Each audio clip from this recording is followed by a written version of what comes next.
Hey guys, welcome back to another episode of Crazy D's Equipment. Y'all remember that red and gray 8-in Ford you've been in some of the past videos?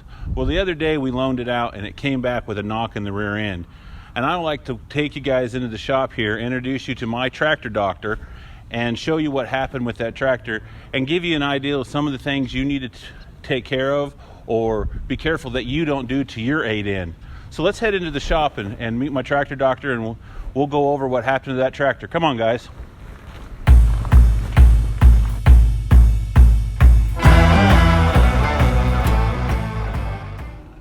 So guys, this is Dan. He's my tractor doctor. I have brought him quite a few tractors over the years that have probably been no more than scrap iron on wheels, and he's been able to breathe life back into them and get them good enough that they were able to go out on the lot and stuff. So we're going to go over what caused that knocking in the rear end of that 8-in Ford and what caused it, and then we'll go over a few other things that you should know about your rear end when it comes to an 8-in. So let's see what Daniel has to say here. So Dan, what caused that? Why was that thing knocking when it came back? Well, we were probably mowing with the tractor and hit a stump or a rock or something, and I'll show you on this side here. Yeah. This is what gears are supposed to look like. And then over here, these have broke off. And what caused those to break off is when they hit that stump or that rock, it sent a shockwave up that shaft and put so much pressure on those gears that they just broke off. So what do you do to keep that from happening? Well, to keep that from happening, what I suggest is you put in one of these, which is a PTO clutch.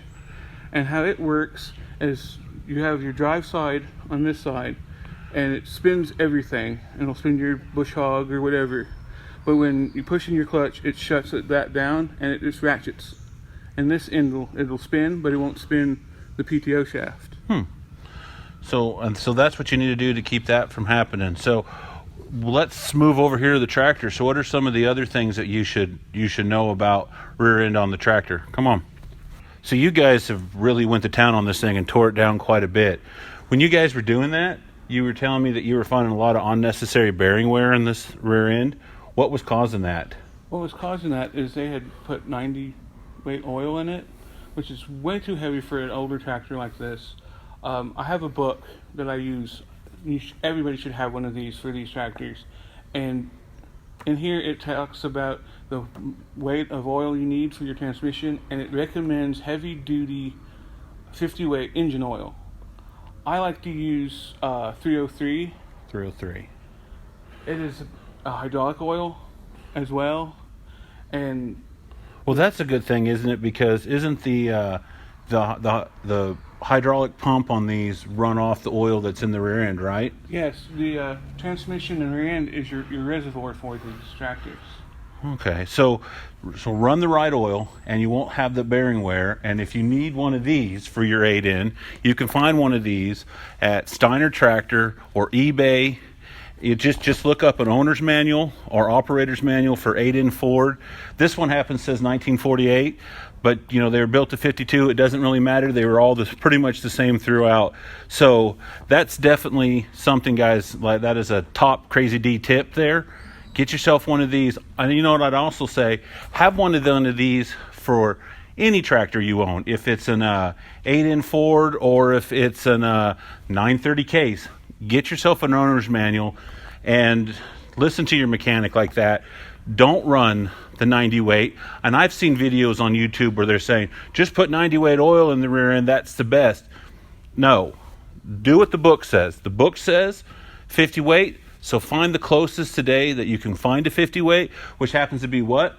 303. 303. So 303 hydraulic oil will do the trick. You won't have the unnecessary bearing wear, and your little 8-in Ford, you'll get another 10-15 years out of your 50-year-old tractor. So, but let's move on to, you were talking about issues with the hydraulic system.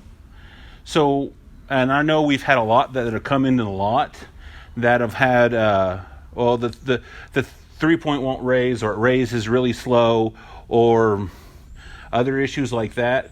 What causes that? What did you have to do to fix those? Some of those that wouldn't lift is that the oil was too heavy, and it had split the lift cylinder. And Well, that sounds pretty bad. yeah, And what about the raising slowly? What was causing that? again, it's oil weight. It was too thick, so it wasn't pumping through fast enough to raise like it needed to. And some of them have been too, also that it's just been low. Yeah. What tractors always seem to be losing fluid somewhere. What's the most common place on an 8N Ford to be losing fluid? On an 8N Ford is the PTO seal. On the back there. On the back. And that's pretty easy to fix?